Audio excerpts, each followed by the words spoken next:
The first ash always drifted in the hour before dawn, when the light over the ragged line of volcanoes went a faint and disquieting rose, and the air in the courtyards woke to tiny, soundless chimes as cooled slag cracked in its trays. Illyrian stood in his upper chamber with the shutters thrown wide and the gauze pulled taut against the heat, watching ash spiral down onto the bronze mouths of the city's fountains. If the ash fell in broad flakes, the dragon rookeries would be restless. If it came like fine dust, there would be a wind off the western sea by midday. He watched and made quiet notes with his stylus, a habit nobody else in his family understood. Across the terrace, his dragon dozed in a pale coil, the chain slack around her throat. She breathed slow gusts, heat moving like a tide through the curtains. He set down the wax tablet and went to her, rested his hand between the ridge of two scales, and felt the thrum he always pretended was only breath, and not a second heart nested inside the first. "Peace, Sithra," he murmured. The dragon made a small sound in her sleep, not a growl, not a purr, something old as the volcanoes. Illyrian stood with her a while, letting his breathing take the dragon's rhythm. He would not ride her this morning. The heat had a sharpness at the edges, and his ear for such things told him that even the 14 flames would be hard and brittle today. He did not want brittle. He crossed to the table by the shuttered window where the shard lay, frost sheen refusing the ash, night blue even in the red dawn. He had seen glass of every color, obsidians fused by fire and time into figures and pipes and towers, smoky quartz that the artisans of Tharsis polished into lenses so clear they took the sky apart and put it back together with 7 faint rings the wise men argued over. Nothing had prepared him for this. Khazara had not brought it in a chest. She had carried it wrapped in sealskin beneath her robe like a child and set it down with a care that was half tenderness, half fear. "You have to feed it," she had said, accepting the wine he offered without raising the hood that shadowed her hair to her mouth. "All things drawn from the river of world before ours must be coaxed to stay. It longs for its source." "And what source is that?" Illyrian asked in the seneschal's high room that looked over the lava canals. He had wanted to ask in his laboratory, but Khazara's eyes had flicked to Sithra's wing-cast shadow and the chain, and he had offered the neutral ground of his uncle's seat rather than spook someone who had crossed such distances to bring him this. Khazara tasted the wine, looked at it, set it down. Her face was not the lined, powdered mask of the old priestesses of Ashai he had seen once as a child when his father took him to the docks to watch the pearl barges unload. It was younger, the skin taut not from cosmetics but from salt and sun and discipline. "It belongs to a place that is not a place," she said finally. "You call it the lands of always winter. You do not mean lands. You mean an idea men gave a shape because they fear to think of an idea as larger than themselves. This is a piece of what endures there. Cold, yes, and not only cold. You will have to learn its language if you wish to shape it." "I mean to learn all languages," Illyrian had said, a little too swiftly, and seen the interest harden in Khazara's eyes. Now he drew a finger over one edge of the shard and felt the air sting his skin a fraction before it touched. In his head, the high Valyrian name he had given it ran through itself in slow, deliberate syllables. Zaldra Kavorsa, dragon opposite. It was not an elegant coinage, but it was his, which counted for more to him than elegance. The shard nested in a shallow cradle of fused obsidian, and even the obsidian was beginning to grow a haze where the shard kissed it. He had kept the thing 3 days, and it had changed the room. The air moved differently.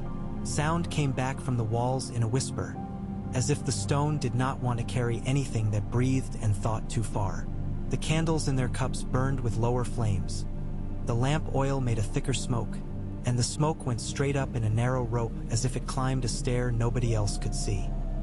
Sithra had sniffed it on the second day and looked at Illyrian with something like a question, and he had gone to her and put his palms against her jawline and said soft foolish things he said when he feared he had done something he could not undo. She had quieted. He was not sure whether he had soothed her or himself. He picked up the stylus and made another note. 2 faint lines, meaning the frost had crept another finger's breadth up the side of the obsidian cradle. He sketched a rune beside the lines. He would put the rune in the circle when he cast the first binding. No circle you meant to rely on should be written the first way that occurred to you. Behind him, the door shivered a little in its frame. He did not look up until it opened and the morning glare struck across the room. Remian stood there with ash in his hair and a sword on his hip, which meant he had been to the training yards. Remian was a head taller than Illyrian but weighed the same. He carried his bones like a man who at any moment might have to fly and wanted to be ready. He had the Targaryen look like a stamp on a coin the die had not yet worn down. The pale hair, the eyes like tempered steel, the slight, fine-boned hands that could close on a sword hilt and make the hilt part of themselves. "You look as if the room is listening to you," Remian said. "It is learning to," Illyrian said, and did not close the lid of the obsidian cradle when Remian came in, because if he closed it, he would have to explain what he was hiding, and he hated explanations that began with the truth and must trail off into a lie. Remian crossed to the table and leaned until his breath made a cloud over Ishard. He did not touch it. He had sense enough not to touch what he did not know. Illyrian loved him for that sense. He could not recall a time in his childhood when he had not loved Remian, though some of those memories were bare as smooth stones. Their mother's terrace, the first time he had stood close enough to a dragon to feel the teeth in its breath, hot as ovens. They shared little else but blood and dangerous affection. Remian spent his days in the yards and the sky and the halls where decisions were made. Illyrian slept too little, woke too early, and walked the city at hours when even dragons were tired of the air. "What is it?" Remian asked. "A piece of knot," Illyrian said, and watched Remian's mouth flatten. "Do not speak in those shadow tongues," Remian said. "It puts bad ideas into walls. It came from a place colder than any mountain wind you have ever tasted. Khazara says." "I know what she says," Remian cut in, and looked at him with the care people used when they feared to move a wounded man too quickly. "You have been with her too often. Our uncle is not pleased. Our uncle is not pleased when the sun rises or sets or fails. He loves only middles," Illyrian said. That was unkind and true.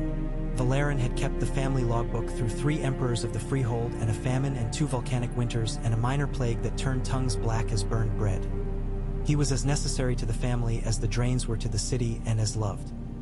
"Do not be clever," Remian said. "He will take the laboratories from you if you make him notice that he cannot take the woman from Ass High. He will say he is protecting our name. If he takes the laboratories, I will invent new rooms in my mind that he cannot confiscate," Illyrian said lightly, and when Remian's frown deepened, he raised a hand. "I mean it. The work matters more than the place I do it." "The work," Remian said in a lower tone. "And what is that work, brother?" Illyrian looked down into the shard. The frost blooming on its face was not frost in any way he understood the word. If he squinted against the glare from the shutters, he could see small, slow motions under the surface as if a colony of translucent worms lived inside. "Balance," he said. Remian laughed once. "We have dragons and laws and family and a city that moves because of us. Balance is what other people pray for. We have fire and we have blood and we have the word for the sacrifice one must make to keep the other," Illyrian said, still looking down. "Fire remembers where it came from. This is not fire. It is an answer to what fire has forgotten." Remian made a gesture like a ward against bad luck and went to the window. He did not look back when he said, "Delyra asked for you last night. You were gone." "I was walking," Illyrian said, and felt the lie in his mouth like a seed. "Walk nearer to her," Remian said, "or the physicians will keep being brave for you and not say what they should say." There was no need to ask what that was. The cough had been a nuisance all winter. The cough had become a stain on cloth, a restless sleep, a fever in spells that broke with violent sweats, and then the cough had become bones that stood out of Delyra's skin at the places he knew too well.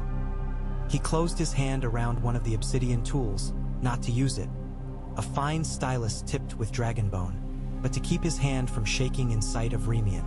"I will go," he said. "Go now," Remian said, and he might have been telling Illyrian to seize a tower before the enemy arrived. Illyrian went because Remian asked and because the ash fell in fine dust, which meant the wind would take the city's smoke west, away from the house where Delyra lay, and he could stand by her bed and not feel that he brought her more fire when she needed the opposite. He walked. The corridors of their house were cool at the core, as the city was always cool if you learned its air. Stone kept the memory of night better than men did. The house had no name in the city registers.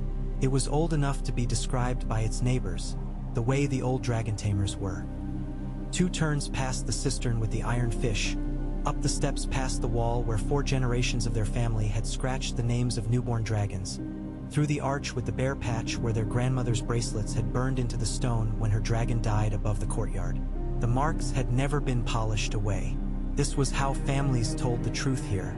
Delira's room was darkened, the shutters mostly closed, a water jar on the stool with a cloth draped over its mouth to make the air cooler. She lay on her side, her hair loose and dull with heat, one hand curved on the blanket like a question still unasked. "You have been with your not fire," she said when the servant withdrew and Illyrian came to the bed. Her voice was scratchy from sleep. She smiled. "It chills you. That is new." He took a cloth from the bowl and wiped her forehead and said, "I am in love with opposites." And she laughed without coughing, which felt like a miracle. "Tell me about it," she said. "Remian tells me about the yards. Valerian tells me about numbers and shipments and men with prices where their names should be. You say less. I wonder more." He picked up her hand and pressed it between both of his. He counted 5 heartbeats in his own wrist before he trusted his voice. "It is cold," he said. "Not like winter. Not like a mountain wind or the cold a dragon makes when she draws breath very deep before she throws it out. It is clean the way a cut in a fabric is clean. You pull thread in one direction and then there is a place where the thread is not and the whole cloth looks different. Nothing bleeds. That is the word that keeps returning. Not bleeding. And you think you can sew with this cold?" Delira asked in a voice so mild it might have been teasing. "In a manner of SPE. Aching," he said. She put her other hand on the side of his face. "You always wanted to mend the world," she said. "Other boys wanted to ride dragons farther than their fathers did. You wanted to take apart the way a dragon breathes and put it back together so it would be kinder. Your kindness will be the death of you, Illyrian." "It will not," he said fiercely, too loud in the dim room. "I will not let it. I would." He stopped. He did not want to give words to the things he would do. Words made roads, and roads were hard to leave once you set foot on them. Her fingers slid into his hair and smoothed it back from his face with careful strokes he remembered from childhood thunderstorms. "You would what?" she asked gently. "Risk what?" "Yourself." "Myself?" he said, bowing his head, the word at once a vow and an admission. Delira breathed shallowly and watched him. "Take care you do not confuse yourself with your name," she said. "The city can go on without an Illyrian if it must. I cannot say the same for Illyrian." "You will," he said with force that startled him. He wanted the force to be a living thing with talons that could cling. "You will." When she slept, he sat beside her and watched the slow fold and lift of the blanket with her breath and thought of the shard in its cradle, the way the frost grew along the obsidian as if it had discovered a new map and liked the roads on it. He imagined the frost touching Delira's chest more gently than fever did. He imagined it coaxing the heat out the way he had coaxed worms from soil as a child, lying on his belly by the cistern, singing nonsense to the dark and watching the dark ripple. The idea was wrong and he knew it, but it had a lure he resented. He was not a fool. He was not a child. He knew every rule he would break to do this. Kazara was in the laboratory when he returned, her robe a brown no Valyrian ever wore, the color of unglazed clay. She looked at the shard and then at him. "You are making it hungry," she said. "It eats?"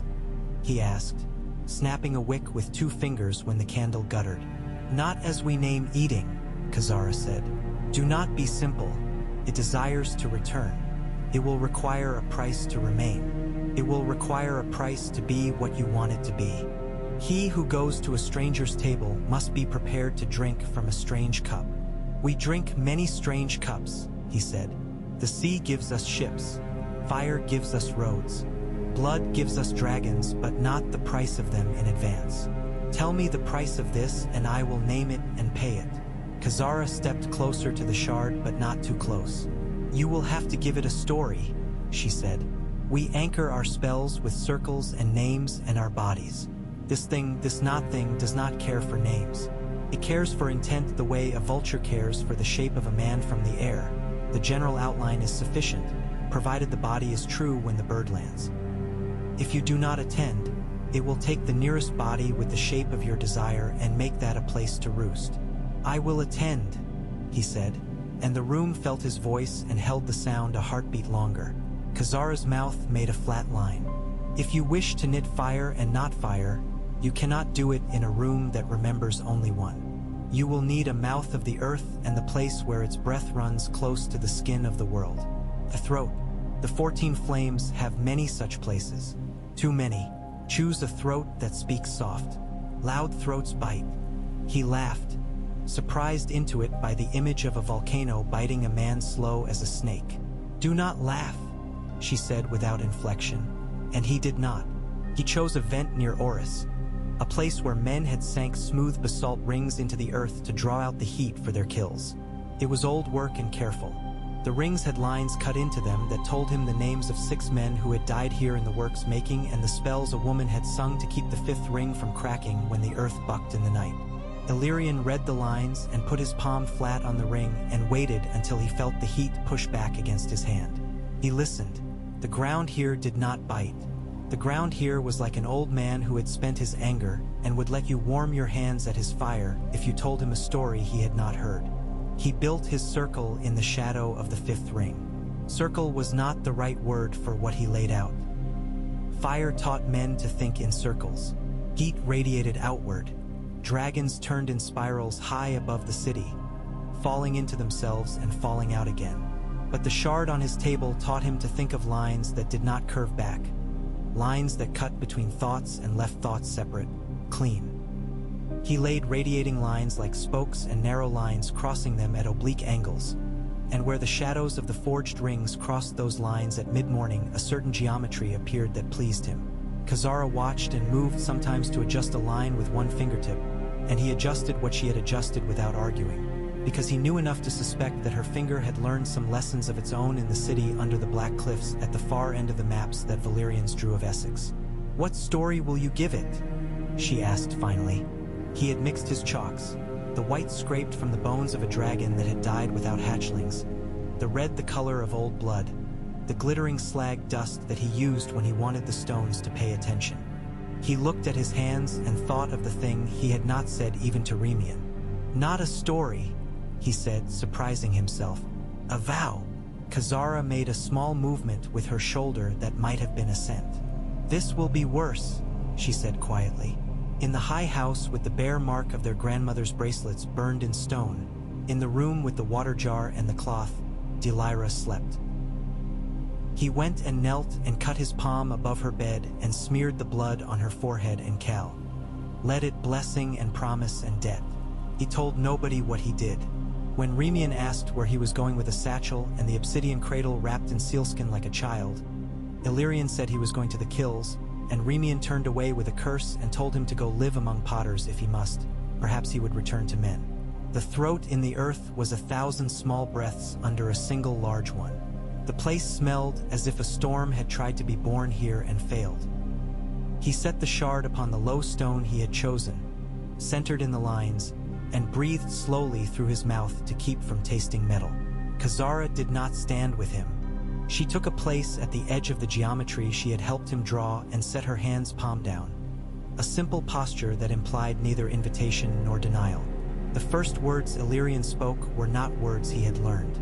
They were position and consent. They were acknowledgement that he understood where he was and what the city would do to him if he used this place to set in motion something that would run away. The city was not forgiving. It tolerated scholars because houses fell down if scholars were not tolerated, and because dragons died if their riders had nobody to argue with. It did not permit men to undo its work without paying. He let the city hear his intention in the way he set his breath. It was an old way nobody wrote down. Then he opened the sealskin and took the shard with both hands. Its cold ran through the meat of his palms into his wrists, and from his wrists into his chest, the way sleep ran through a man who had not allowed himself to sleep in too many hours. He did not put the shard down. He held it above the stone. He imagined blood. He imagined Delira's lungs not filling and not emptying, trapped between two wrongnesses, and he felt the sharpness come into his mouth where words wanted to be, and he spoke. He named the vow without calling on any god to witness. He named it in High Valyrian, and then without language, the way you call a dog without whistling by thinking of the sound of its feet. He said, "Take heat where heat devours the living and make it still. Make it clear, make it clean. Make it so that breath can be breath again and not sawdust." He said, "Take what I am and weld it so closely to this work that there is no gap where failure can slide its knife." He said, "You may take anything that fits in my hands and anything my hands can learn to reach." He said, "Leave her." The ground made a minute creak under him, as if one of the old basalt rings remembered the day of its casting. Khazara did nothing visible, and that steadied him. He breathed and brought the shard down to the stone and laid it gently in the chalked shape he had made to hold it. He had cut a narrow trough around that place, a gap that was not a gap, meant to catch the first frost or the first trickle of melt if fire took it. The first frost arrived like a whisper, a darkening of gray to white along the chalk lines, and the hairs on his wrists rose, and Sithra, far away, raised her head in the courtyard and made a sound that frightened the servants. He began to bend the world. There were motions in the body that mattered more than words.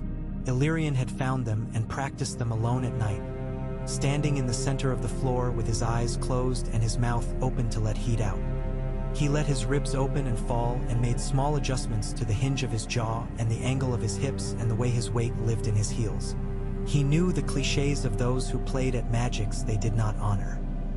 He had sat through 100 schoolroom shows in which boys pretended to be old gods and shook the air and were praised for their insolence by tutors who feared their fathers.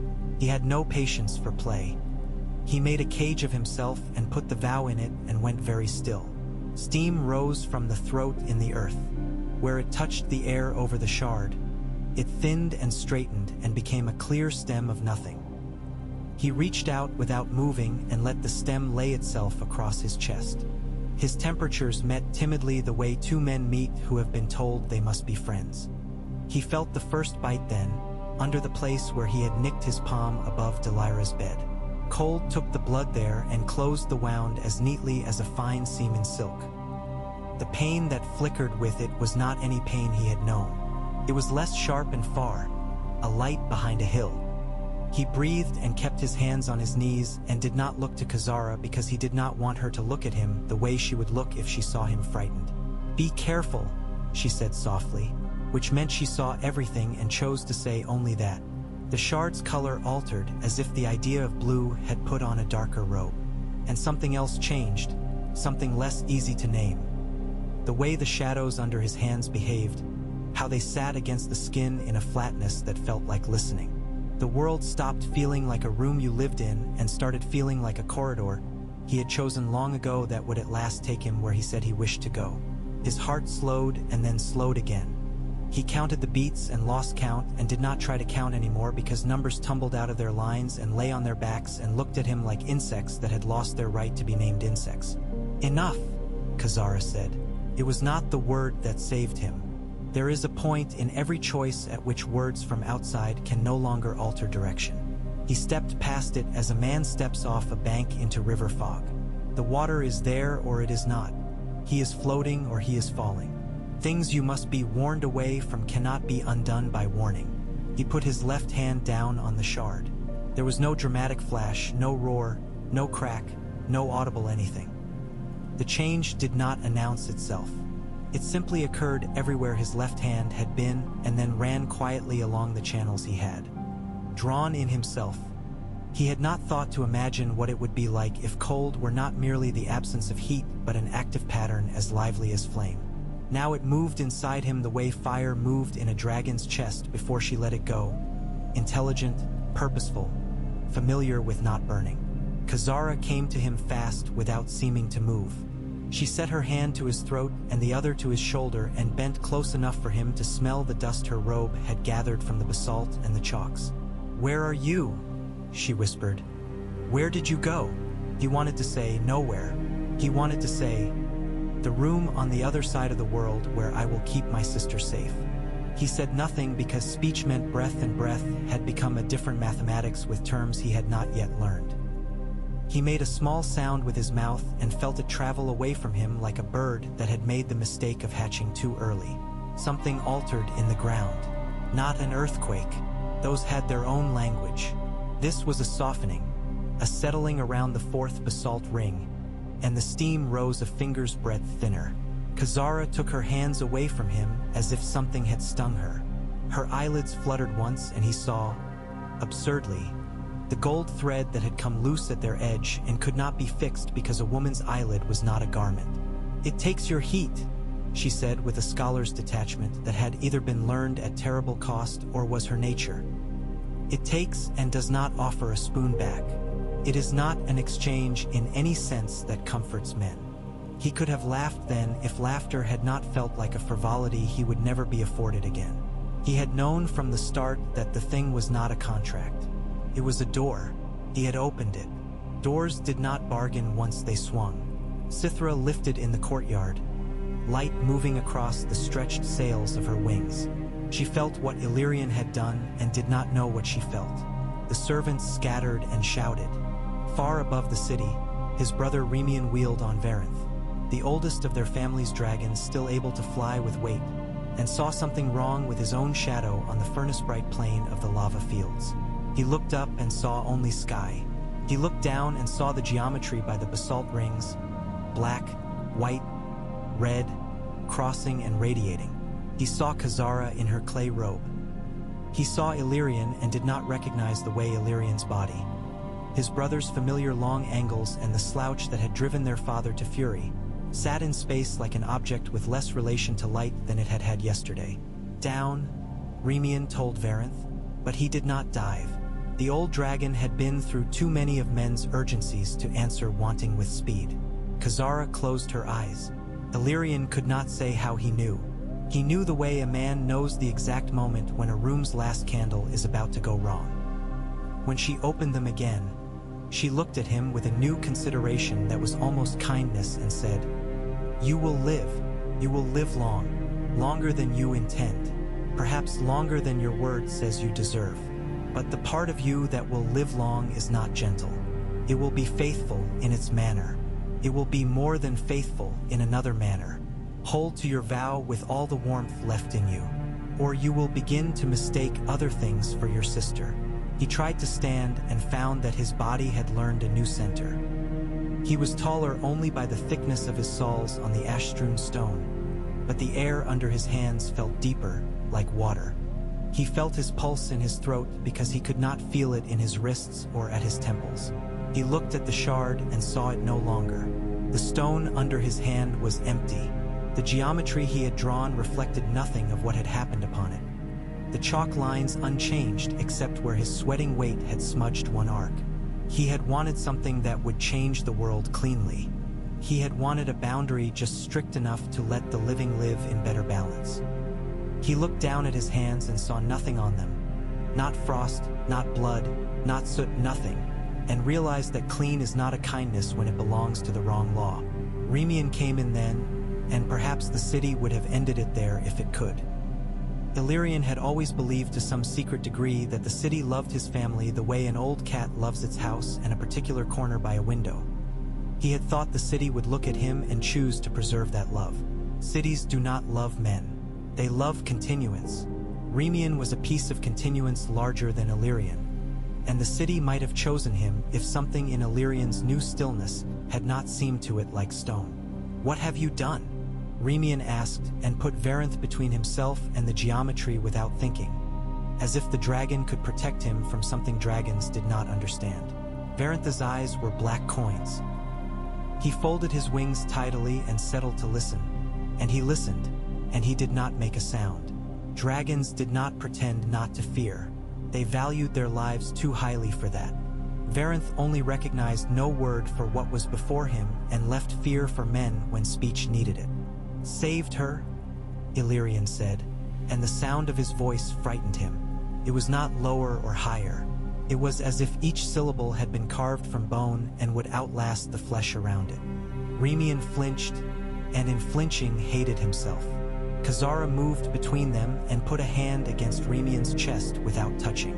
"Do not speak to him as if he were the same," she murmured. "Words fall into different places now. What will the words do where they fall?" Remian demanded. "That will depend on the mouth," Khazara said. "And the teeth." Illyrian smiled without showing his teeth because he saw disgust in Remian's face and could not bear for it to be disgust at his mouth. He picked up the sealed cradle that no longer held what he had thought it held and wrapped it and slipped its strap over his shoulder. The weight comforted him. He did not know what to do with his hands if they were not arguing with gravity. "Where are you going?" Remian asked. "To Delira," Illyrian said. "Will you touch her?" There it was, fear that had become a question because it could not remain a swallow in the throat. Illyrian's hands forgot how not to shake. He clasped them behind his back and then unclasped them and let them hang. "Yes," he said. Khazara laughed once, softly, a laugh that held no humor. "He will touch her and she will live. For a while," she said without pity. "He has promised too much for anything else. But the oath will not understand sisters. It will want to work. It will want to add. It will want to remake his vow in its own shape with every opportunity it is offered. Like a scribe who amends a letter until neither sender nor receiver knows what they had sent." Remian looked at Illyrian as if seeking the boy who had once stuck cinders on the edges of his ears pretending at horns. "Break it," he said, and his voice had the old tone in it, command softened for love. Illyrian might have broken if someone had taken him gently and sat him down and fed him broth. If the city had leaned at that moment, just a hair, perhaps its weight would have fallen on him in a way he could not stand against. But nothing in Valyria knew how to lean gently upon those who did not own it by law or by threat. The place that had changed in him like that. It recognized the absence of mercy and let it make a shape in him that would endure. He shook his head slowly. "I cannot," he said. "I will not." They walked with him as far as the street behind the house. Khazara did not come farther than the arch. She lifted her hand and touched the air where his face had been when he turned from the basalt rings. "Do not make a crown," she said. "Not for yourself, not for the vow. Crowns want repetition. What you have made should not be repeated." He did not ask her how she knew what was in him to make. He went through the arch and into his family's courtyard. Sithra stood trembling with her head high and her wings half spread, a posture dragons took when the world changed under their feet and they could not yet find a place to put their weight. He went to her and put his forehead against her breast and felt the heat in her as something foreign. She did not recoil. She bent her neck and laid it across his back and made a small sound that had soothed him as a child the first time a thunderclap struck directly over their house. He did not cry.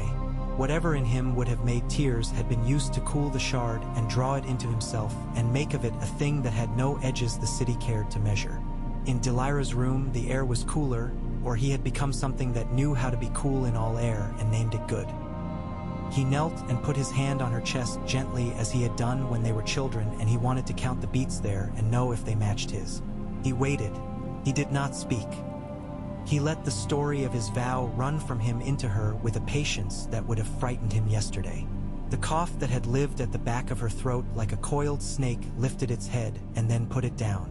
Her breath, which had been a narrow bridge over a gorge, widened. She looked younger for a moment. She made a small sound, sleep's sound when it is surprised, and smiled, as if she were remembering a dream that promised a second, brighter morning. He moved his hand very slightly and a faint white plume rose where his skin had met her skin. It was not frost in any way he understood frost. It was a film of a new law spreading the way moss spreads on an old wall when the wind belongs to the sea. He lifted his hand and the white faded but did not retreat entirely. It settled into her like some soft captive learning the habits of a kinderhouse. Remian watched from the door and did not come in. In his eyes Illyrian saw not relief or gratitude but accounting. Remian was measuring what this saved them and what it would cost. That was more than a brother's work. That was a city's work. In the days that followed, Delira did not die. The cough came to her like rain comes to a city that has feared a drought no man will name. It arrived, and the city knew its old routines. The cisterns filled, and the gutters sang, and the streets were washed. She did not have nights when Illyrian sat upright with her to keep her lungs from filling while she slept. She woke hungry and angry at the weakness written into her arms and legs. She spoke sharp to the servants and apologized, and then spoke sharp again because she liked the sound of herself alive. The white film under her skin did not fade. He told himself he had given her a cloak, not a cage. He wanted to believe words had that kind of power. He walked the city quietly because its heat irritated the new thing that had found a home in him. He sweated less. Their uncle Valerian sent for him and asked him dry questions with his dry voice, and then looked at Illyrian as if waiting for him to betray the right to be addressed as nephew by sweating or stammering or allowing his gaze to slip. Illyrian found his own stillness unsettling in the seneschal's high room. He unfolded facts about kills and basalt rings and chalk and said nothing about vows. Valerian had ruled long enough to know that the truth could hide not in lies but in choices about which rooms to open and which to visit at dusk when the light obscured details. He released Illyrian with a nod that said the boy had been judged and found insufficient in some new way difficult to name, and perhaps that insufficiency would keep him from being a danger in the rooms where men decided things. Illyrian understood and did not care. The circle that mattered had been laid on the basalt. He dreamed differently. He did not dream, as so many children of Valyria did, of the mouths of volcanoes and the roads dragons took in the sky the way experienced sailors dream of currents. He dreamed of a place that was not a place, as Khazara had said. A plain with no horizon where distances wanted to be infinite and failed again, and the failure made a pattern of cracks so delicate he ached. The air there made no sound when it moved. When he woke, he could call the feeling into his body quickly by holding very still and aligning 3 small points in his chest he had not known as points before, 2 an inch apart, the third slightly below. It did not make him happy. It made him sure. When he stood in his courtyard at dusk, he sometimes saw far to the north the light that ran along the teeth of the 14 flames go a green that did not speak of copper in air or of weird ash. It felt like the color a man's breath might turn if he tried to speak underwater for too long. The old dragons on their towers stirred uneasily. The young ones lifted their heads looking toward the sea without knowing why. He put his hand on Sithra and she did not roll her eye at him and pretend to bite his wrist, the game she had played with him since she was a hatchling.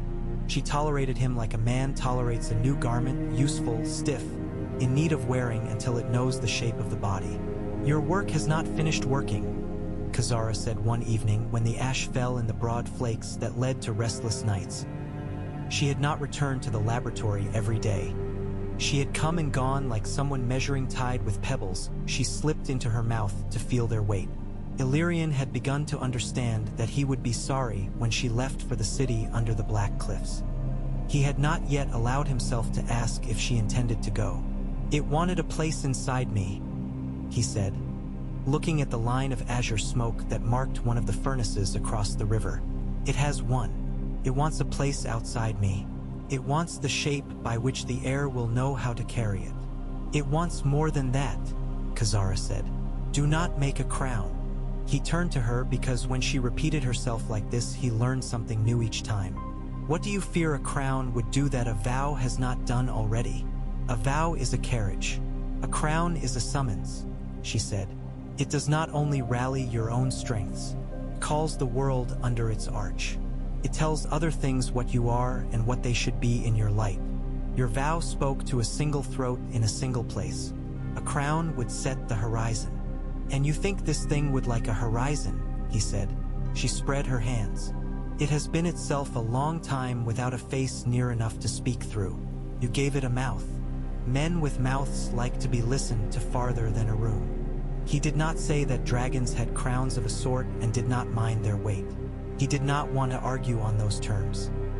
He had begun to measure everything against Delira's breath. A week later, time had become a music with notes stretched thin. Delira rose in the morning and walked to the terrace with a steadiness that made the servants step away as if clearing space for a child to take his first steps. The city lay below, the canals catching light, the smoke plumes stacked orderly as the lances in the yards. She put both hands on the stone and leaned forward and pulled air deep into herself, and the white film there did not mute joy.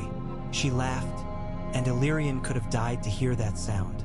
He did not think he would die gladly if that were for him to choose. He thought he would die because the mathematics he had adopted made death not a failure but a solution to carry weight. There was frost on the edge of the terrace where her hands had gripped. He said nothing. Remian saw and said nothing and closed his hand hard on the balustrade until the stone creaked and chips fell, and the servants pretended not to notice, and then all noticed because stone did not creak for men often. Creaked for earthquakes.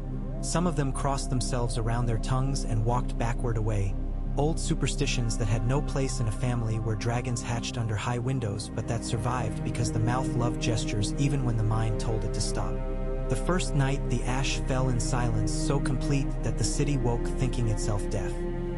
Illyrian sat in his chair with the shutters thrown wide and felt the powder touch his lower lip and did not lick it away. He wanted to test whether the new stillness in him could be read by the ash. It sat, a soft weight as though someone had laid a lover's finger there to listen. He looked toward the window of the room where Delilah slept and thought of Remian trying to sleep and failing, turning onto his side and his other side and then rising to strap on the sword he did not need in his own house because the weight steadied his arms. He dreamed he stood knee-deep in a field that was not a field because nothing grew there, and a wind came that was not a wind because it did not move anything. He had no voice in that place. He did not miss it. He tried to call Sithra because habit demanded it, and then he understood he did not wish a dragon to enter this world because dragons had an integrity too pure for such arithmetic. He moved, and every time he took a step the ground under his foot remembered the step and froze into the shape of his heel. He understood why Khazara feared crowns. If a man walked long enough in such a place, the pattern of his walking would become a language the world could not refuse to speak. If he made a circle there, the circle would insist upon itself. He woke to find frost in the hollows of his fingers where they had gripped the arms of the chair while he slept. In the morning, Khazara was gone. Illyrian went to the docks and asked without asking, and the dockmen were willing to speak to a man who had perhaps become less a man, because dockmen counted strange things as sea. Currencies, omens, dreams, weights of birds on the rigging, and felt a kinship with whatever appended the tables of the well-tabled. The pearl barges had gone, and a long, low vessel with a prow like a knife had slid out into the western light 2 hours before, and a woman in a robe the color of unglazed clay had stood at the prow and not looked back. He went home. He shut the shutters. He spoke to no one for a long time. The city did not like silences. It imposed voices on them if they lasted too long. Men came to his door with grievances that had nothing to do with him because they felt the absence of something and craved a different anchor. Women came with bread like stones to have him bless it and then laughed, embarrassed, when he blessed nothing and told them to leaven their dough with patience and not make bread out of fear. Remian came and told him the oldest of the dragons at the rookery by the river had refused meat and flown north without a rider and not come back. Illyrian felt something in him reach after the old dragon like a hand after a shadow.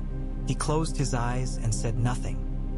He held Delira's hand at dusk and told her a story about a man who had found a way to hear a river think, and they laughed at the right places and then sat quietly and breathed, and the white under her skin glowed faintly in the low light.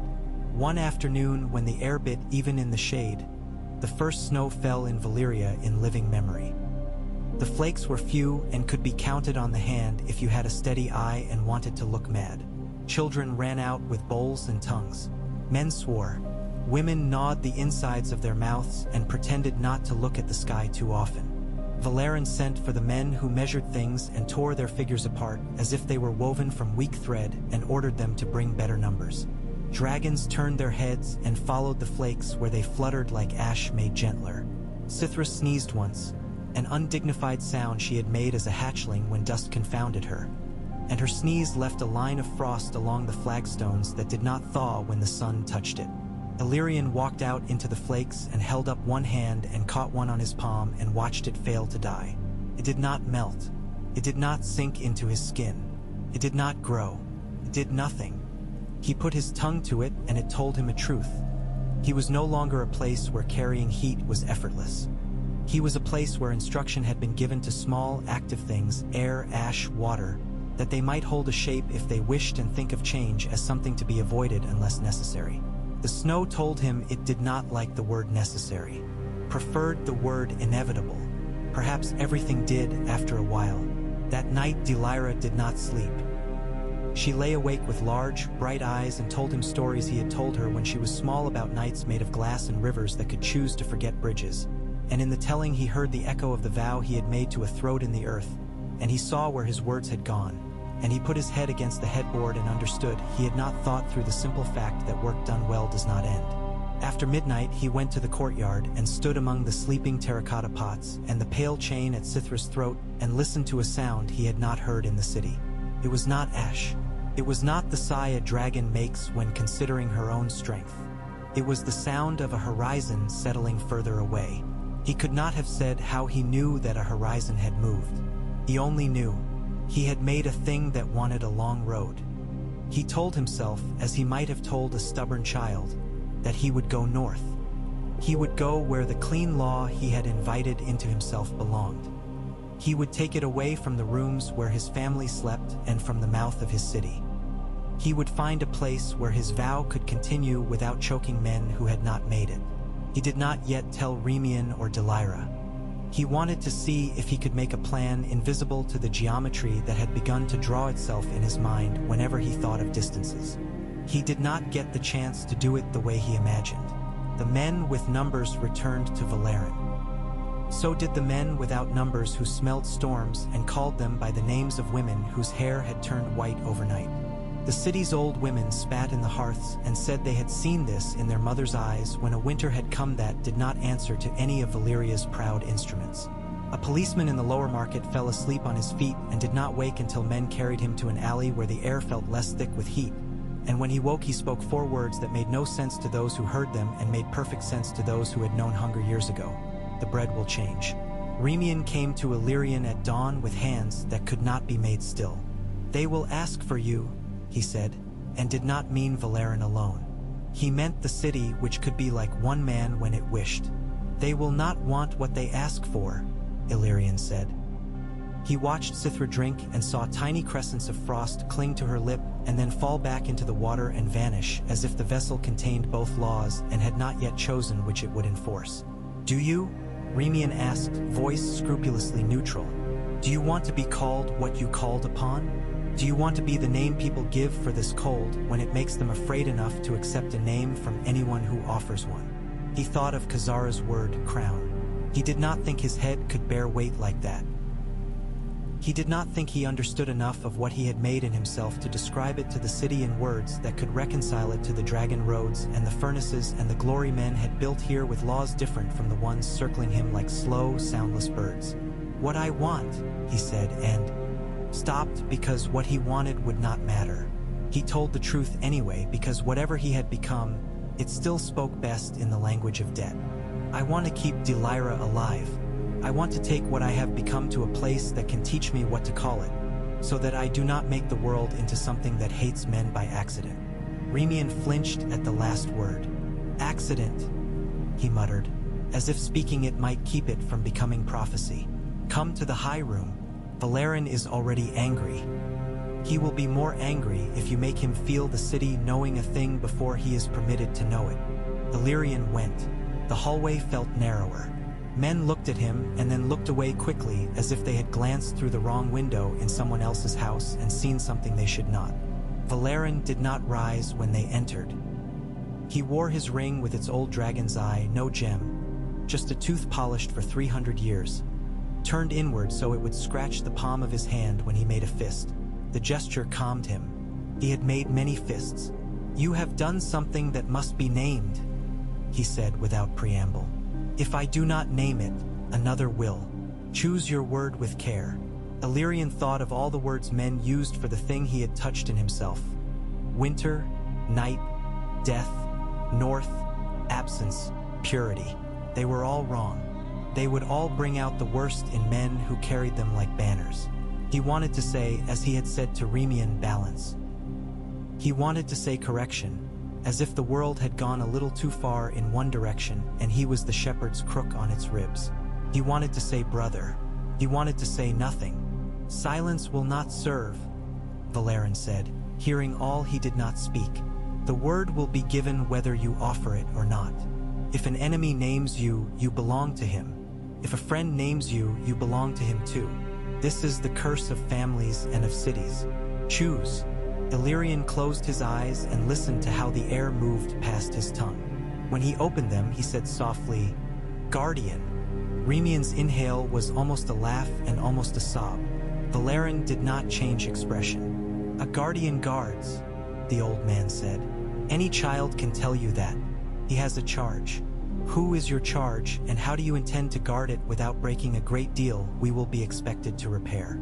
Illyrian thought of the geography of the place that was not a place. He thought of the road he had begun to feel leading north, as if not only the horizon but the world's spine leaned that way. He thought of the frost come to the terrace, and the dragons looking toward the sea, and the old dragon flying away. He thought of a wall that did not exist yet except in the imaginations of men who feared large distances and built lines to make the fear finite. "A boundary," he said at last. "I intend to take this and draw a boundary with it." And he did not know how he knew that was what he would do. He simply knew. "I will put it where the world needs clarity. I will take it away from here." "Take it away?" Valyrian repeated slowly, as if tasting something sour and finding it also useful. "The city would like you again if you did that." "The city would like him," Remian said. "Illyrian is not entirely him any longer." They argued then, the two men who loved him in their incompatible ways. Illyrian listened, because listening is a form of goodbye. He did not argue, because arguments were kinds of crowns and he had been warned. By midday he had saddled Sithra. He did not take a great pack. He did not take a sword. He took the empty cradle of obsidian in its sealskin, because he could not bear to leave behind the shape of the vessel that had brought him to the river where he had filled his hands. Delyra stood in the court with a cloak too heavy for the heat on her shoulders and her hair braided as if for winter, and when she lifted her face he saw the white film beneath her skin gather itself like a smile.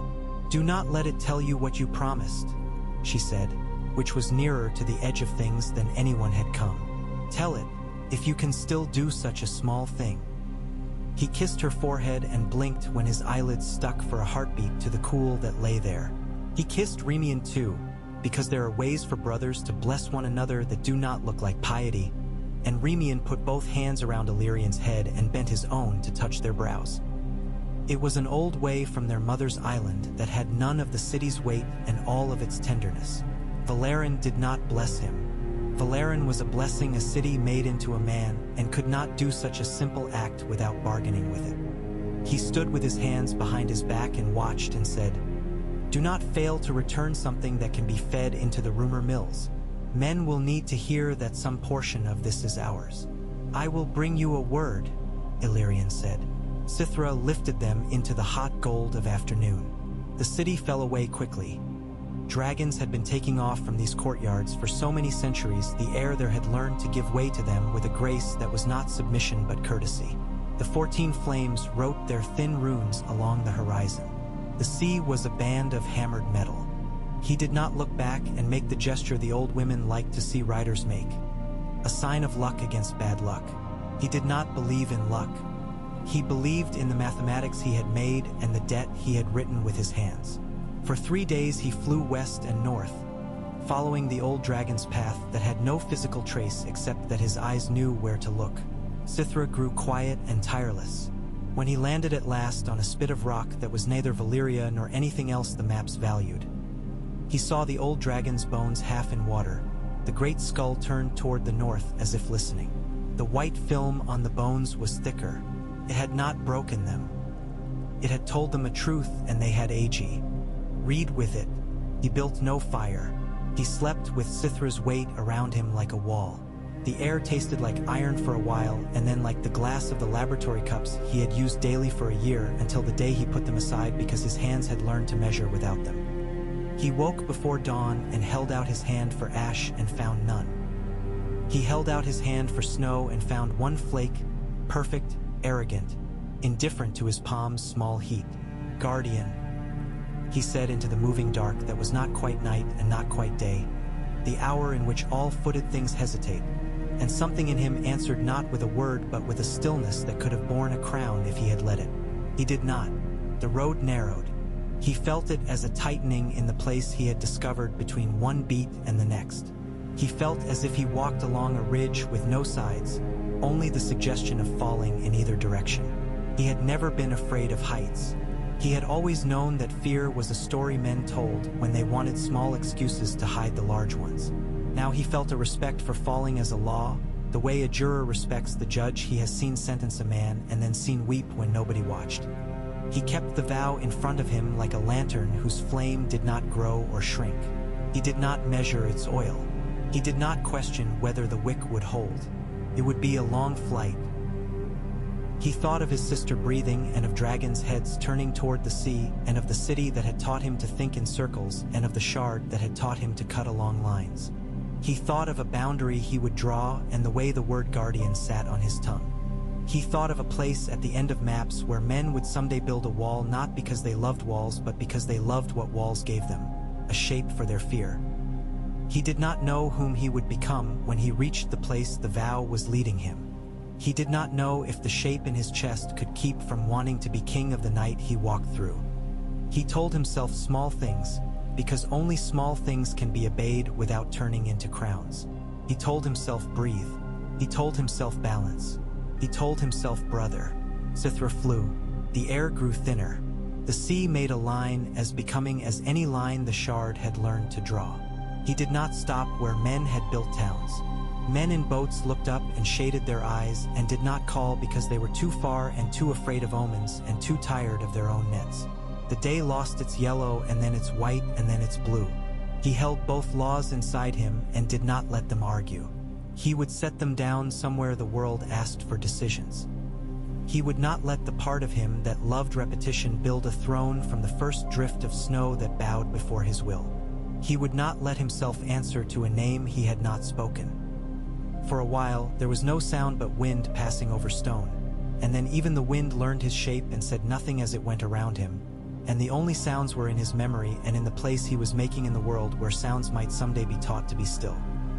He did not know that men in years to come would draw his outline sharp against their fear and fill his chest with blue fire and give him a crown of knives because they could not bear to think of a guardian without a kingdom.